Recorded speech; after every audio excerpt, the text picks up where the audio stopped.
स्वामी समर्थ सर्वताईंना. स्वामी महाराज तुमच्या सर्व चांगल्या इच्छा पूर्ण करो. आज आहे शुक्रवार आणि माझी छान अशी आज शुक्रवारची पूजा करून घेतली आणि सर्वांना शुभ शुक्रवार. सर्वांच्या इच्छा मनोकामना माता लक्ष्मी पूर्ण करो हीच माता लक्ष्मी चरणी स्वामी महाराजांचरणी प्रार्थना करते. बघा, यावर्षी खूप छान असा योग आला आहे. वरद लक्ष्मी व्रत जे आहे ते यावर्षी पौर्णिमे दिवशी आलं आहे. पौर्णिमा ही यावर्षी शुक्रवारी आहे आणि आपल्या घरामधली लक्ष्मी कधीही काढता पाया घेऊ नये.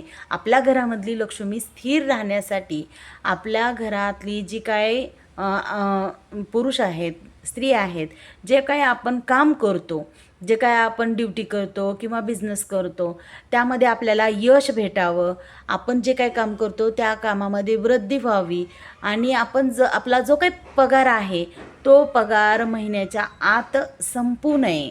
तो पगार आहे ना, जे काय पैसे आहेत ते चांगल्या कामाला लागावे. घरामध्ये आजारपण येणं, वायपट खर्च होणं, जे काय फालतूचे खर्च आहेत ते फालतूचे खर्च होऊ नये. आपल्या घरामधली लक्ष्मी स्थिर राहावी, त्यासाठी आपण माता लक्ष्मीचं वैभव लक्ष्मी व्रत हे करायला पाहिजे. यावर्षी वैभव लक्ष्मी व्रत हे कधी आलं आहे तर वैभव लक्ष्मी व्रत हे आपण श्रावण महिन्यातल्या कोणत्याही शुक्रवारी सुरू करतो. पण खूप छान असा योग आला आहे. वरद लक्ष्मी व्रत जे आहे ते यावर्षी पौर्णिमे दिवशी आलं आहे आणि शुक्रवारीच असतं. वरद लक्ष्मी व्रत जे असतं ते शुक्रवारीच असतं, पण यावर्षी काय झाले, पौर्णिमे दिवशी आले. पौर्णिमा मागे पुढे येत असते, दरवर्षी मागे पुढे येते, पण वरद लक्ष्मी व्रत जे असतं ते शुक्रवारीच येत असतं. आणि वरद लक्ष्मी जे व्रत आहे त्या दिवशीपासून भरपूर अशा स्त्रिया आहेत त्या वैभव लक्ष्मी व्रताला सुरुवात करतात. बघा, वरद लक्ष्मी व्रत म्हणून असतं ते कोणत्याही शुक्रवारी येत असतं श्रावण महिन्यामध्ये, पण यावर्षी पौर्णिमे दिवशी आला आहे. खूप छान असा योग आहे. माता लक्ष्मीची सेवा नक्की करा. वैभव लक्ष्मी व्रत हे जर केलं तर तुमच्या घरामधली जी काही निगेटिव्हिटी आहे ती सुद्धा निघून जाईल आणि तुमच्या घरामध्ये माता लक्ष्मी प्रवेश करेल. म्हणजेच माता लक्ष्मीची बहीण अक्काबाई निघून जाईल आणि माता लक्ष्मी तुमच्या घरामध्ये प्रवेश करेल. तर मग वैभव लक्ष्मी व्रत कसं करायचं, तर वैभव लक्ष्मी व्रत हे साधं आणि सोपं आहे. वैभव लक्ष्मी व्रत करते वेळेस माता लक्ष्मीचा फोटो आणि चौरंगावर एक लाल वस्त्र अंतरायचं. आता पूजा मांडणी सांगते वैभव लक्ष्मी व्रताची. लाल वस्त्र अंतरायचं, त्यावर माता लक्ष्मीचा फोटो ठेवायचा, मूर्ती ठेवायची, मूर्ती लागेल, फोटो पुसायचा, छान असं गंध लावायचं. मूर्ती असो किंवा नसो, मूर्ती नसली तरी सुद्धा चालेल, परंतु वैभव लक्ष्मी व्रताचं पुस्तक आपल्याला 100% लागेल आणि माता लक्ष्मीचा फोटो लागेल. माता लक्ष्मीचा फोटो नसला तर हे वैभव लक्ष्मी व्रताचं जे पुस्तक आहे ते पुस्तकच असं ठेवायचं. पूजेमध्ये असं पुस्तक ठेवायचं आणि पूजा मांडणी करायची. जर नसेल तर असेल तर फोटो ठेवायचा चौरंगावर.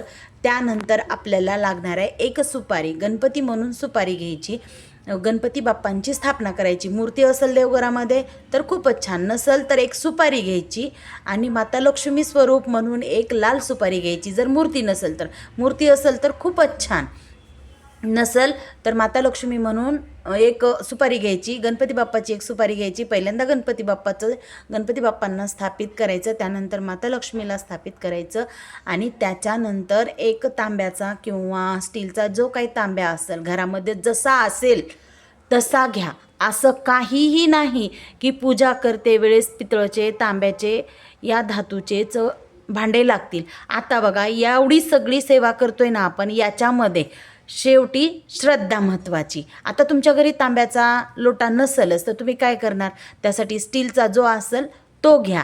त्या तांब्यामध्ये 8 ठिकाणी त्या तांब्याला रेषा ओढा. अष्टलक्ष्मी स्वरूप मानून 8 रेषा ओढायच्या. त्या तांब्यामध्ये 1 रुपया आणि सुपारी टाकायची, थोड्याशा अक्षदा आणि एक फूल अर्पण करायचं. ओम श्री महालक्ष्मी देव्याय नमः असं म्हणत या लोट्यामध्ये काय करायचं, फूल, अक्षदा, 1 रुपया आणि सुपारी असं टाकून त्यावर एक वाटी ठेवायची किंवा प्लेट ठेवायची. ज्या धातूची असेल तसं तर तांब्याची लागते, नसल तर साधी स्टीलची असेल ते ठेवा प्लेट. त्यावर, पण मनोभावे श्रद्धेनं विश्वासानं माता लक्ष्मीवर विश्वास ठेवून तुम्ही सेवा करा. त्या प्लेटामध्ये थोडेसे तांदूळ टाकायचे, त्या तांदळावर हळदी कुंकू अर्पण करायचं आणि सोन्याचा दागिना जो काही असेल तुमच्याकडे, चांदीचा सोन्याचा जो काही दागिना असेल त्या तांदळावर ठेवायचा. नसेल तर 1 रुपयाचं नाणं त्यावर ठेवायचं. 1 रुपयाचं नाणं तर असणारच, भेटणारच. ते नाणं त्यावर ठेवायचं. त्या तांब्याच्या खाली जो काही तांब्या असतो त्या तांब्याच्या खाली थोडेसे तांदूळ, त्यावर हळदी कुंकू अर्पण करायचं आणि मग तांब्याचा तो जो लोटा आहे तो ठेवायचा आणि त्यावर वाटी ठेवायची ती तांदळाची, त्यामध्ये 1 रुपयाचं नाणं ठेवायचं किंवा सोन्याचा दागिना ठेवायचा आणि माता लक्ष्मीची मनोभावे पूजा करायची. पहिल्यांदा गणपती बाप्पाची स्थापना करायची, पुन्हा माता लक्ष्मीची स्थापना करायची. माता लक्ष्मीची स्थापना करताना एक सुपारीवर, त्या सुपारीवर ओम श्री महालक्ष्मी देव्याय नमः म्हणून काय करायचं, अभिषेक करायचा. मूर्ती असेल मूर्तीवर अभिषेक करा किंवा गणपती बाप्पाची मूर्ती असेल त्याच्यावर करा. परंतु काही नसेल तर सुपारी घ्या. दोन्ही लक्ष्मी स्वरूप आणि गणपती बाप्पा स्वरूप सुपाऱ्या घ्या आणि पूजा करा. तांब्याचा लोटा घ्या, त्यामध्ये सगळं जे काही आहे ते तुम्हाला सांगितलं तसं करा आणि परत पुन्हा माता लक्ष्मीची जे काय अशी फोटो असते ते घ्या. नसेल तर हे पुस्तकच ठेवा आणि त्यानंतर श्रीयंत्र जरी असलं, श्रीयंत्र जर असलं तर हे बघा, माझं हे श्रीयंत्र आहे. श्रीयंत्र जर असलं तर श्रीयंत्र समोर ठेवा. नसेल तर पुस्तकामध्ये श्रीयंत्र दिलेलं आहे. या पुस्तकामध्ये जे काही श्रीयंत्र आहे ना, त्या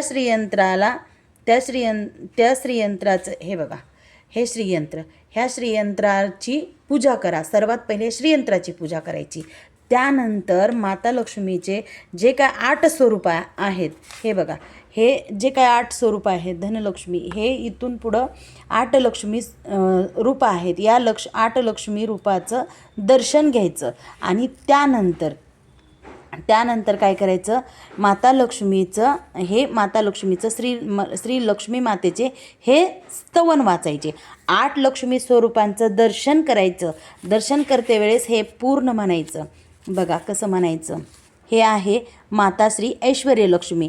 तर हळदी कुंकू लावायचं आणि म्हणायचं, हे माता ऐश्वर्य लक्ष्मी, तू जसे शीलाला फळ दिलेस तसे सर्वांना फळ दे, सर्वांचे कल्याण कर आणि सर्वांना फळ दे. आता इथं काय आहे माहिती आहे का, हे माता विजयालक्ष्मी, तू जसे कमलिनीचे जसे कल्याण केलेस तसे आम्हा सर्वांचे कल्याण कर. पण पहिल्याच्या ज्या पुस्तकामध्ये आहे ते शीलाची कहाणी आहे. त्यामध्ये काय म्हणतो, हे माता धनलक्ष्मी, तू जसे शीलाची मनोकामना पूर्ण केली तशी सर्वांची कर आणि सर्वांच्या विच्छा पूर्ण कर, सर्वांचे कल्याण कर, असं म्हणायचं. आणि प्रत्येक स्वरूपाला माता लक्ष्मीच्या वंदन करायचे, म्हणजे पाया पडायचं. आणि त्यानंतर बघा, हे लक्ष्मी स्तवन, माता लक्ष्मीचे हे स्तवन वाचायचे. या रक्तांबुजवासिनी विलासिनी चंडाशु तेजस्विनी या रक्तांरुधिरांभरा हरिसखी या श्री मनोलहासिनी या रत्नांकर मंथना प्रगटिता विष्णू स्वया गोहिनी सामां पातु मनोरमा भगवती लक्ष्मीश्च पद्मावती. हे एवढं वाचायचं. हा मराठीतला भावार्थ वाचायचा आणि मग जी काही वाटीमध्ये 1 रुपयाचं नाणं ठेवलं आहे किंवा सोन्याचा दागिना ठेवला आहे, त्या दागिन्याची हळदी कुंकू लावून पूजा करायची आणि मग लाल रंगाचं हे असं गुलाबाचं फूल व्हायचं. कोणतंही व्हायचं, पण गुलाबाचंच लाल कलरचं फूल व्हायचं किंवा जास्वंदीचं फूल व्हायचं, पण लाल रंगाचं दुसरं नाही, जास्वंदीचं किंवा गुलाबाचंच फूल माता लक्ष्मीला व्हायचं. कारण माता लक्ष्मीला गुलाबाचं फूल खूप प्रिय आहे, म्हणून लाल फूल अर्पण करायचं. आणि त्यानंतर परत पुन्हा जी काही माता लक्ष्मीची कहाणी आहे, शीलाची म्हणा, कमलिनीची म्हणा, जे काही कहाणी आहे ती कहाणी वाचायची.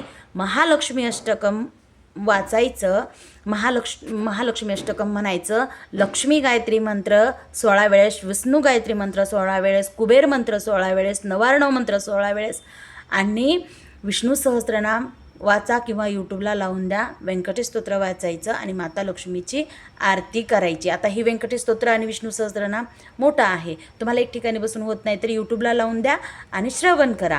आणि पण माता लक्ष्मी गायत्री मंत्र, विष्णू गायत्री मंत्र, कुबेर मंत्र, नवार्णव मंत्र आणि कमलात्मक मंत्र हे जे काही मंत्र आहेत आणि माता लक्ष्मी अष्टकम जे आहे ते तिथं पूजा केल्यानंतर संध्याकाळी त्या ठिकाणी बसूनच वाचायचं आणि संध्याकाळची पूजा करायची.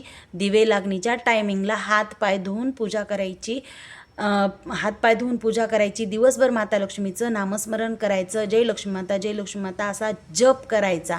बघा, एवढी जर सेवा तुम्ही मनोभावे श्रद्धेनं भक्तीनं जर केलं, 11 शुक्रवार म्हणा, 21 शुक्रवार म्हणा, जर केलं, तुम्ही भाव ठेवून जर नक्की केला ना, 100% तुम्हाला ज्या कामासाठी तुम्ही करताय ते काम तर तुम्हाला भेटणारच. पण तुमच्या घरामध्ये अखंड माता लक्ष्मी वास करेल. कधीही तुमच्या घरातून लक्ष्मी माता काढता पाया घेणार नाही, म्हणजे कधीच घेणार नाही. तुमच्या घरामध्ये सुख, शांती, समाधान, तुम्हाला ऐश्वर्य भरभरून 100% भेटेल. आणि जो काय प्रसाद केलेला आहे बघा गोडाचा, तो प्रसाद माता लक्ष्मीला नैवेद्याला ठेवायचा. पण कांदा लसूण न घालता नैवेद्य करायचं माता लक्ष्मीला. नाही तर खडीसाखर, गुळाचा नैवेद्य असा जरी दाखवलं तरीसुद्धा चालेल. पण मनोभावे श्रद्धेनं भक्तीनं माता लक्ष्मीची सेवा करा. सर्वांना श्री स्वामी समर्थ. यावर्षी खूप छान असा योग आला आहे. वरदलक्ष्मी व्रत आहे ना त्या दिवशी वरदलक्ष्मी व्रत आहे ना शुक्रवारी, त्या दिवशी पौर्णिमा आलेली आहे. खूप छान असा योग आहे. भगवान विष्णूंची सेवा होईल आणि माता लक्ष्मीची सुद्धा सेवा होईल. आणि तुमच्या घरामध्ये माता लक्ष्मी ही अखंड वास करेल. ही 100% काय, मी 1000% विश्वास देते. पण विश्वासानं करा, श्रद्धेनं करा, भक्तीनं करा. आणि माता लक्ष्मीवर श्रद्धा ठेवून दिवसभर कोणाची निंदा नालस्ती न करता, कधी कुणाचं वाईट न चिंतता तुम्ही ही सेवा करा. जर तुम्ही लोकाचं वाईट चिंतचाल, लोकाचे वाईट विचार करचाल आणि माता लक्ष्मीची सेवा करचाल तर कधीच भेटणार नाही तुम्हाला. माता लक्ष्मीची ही सेवा केल्यानंतर ते तुमचं सफल कधीच होणार नाही. त्यामुळं लोकाचं वाईट कधीच चिंतू नका. दिवसभर माता लक्ष्मीचं नामस्मरण करा आणि तुम्ही ही सेवा करा. बघा, 100% तुम्हाला याचं फळ भेटणार म्हणजे भेटणारच. तर सर्व ताईंना श्री स्वामी समर्थ. सेवा नक्की करा, आवर्जून करा. कळकळीची विनंती आहे, कारण मी जे काही सेवा केले त्या अनुभवावर तुम्हाला सांगते सर्व ताईंना. तर सर्वांना श्री स्वामी समर्थ. नक्कीच सेवा करतील ही आशा करते. आणि सर्वांना व्हिडिओ जर आवडला, माहिती पूर्ण जर वाटली तर नक्की लाईक करा आणि सबस्क्राईबसुद्धा करा. सर्वांना श्री स्वामी समर्थ.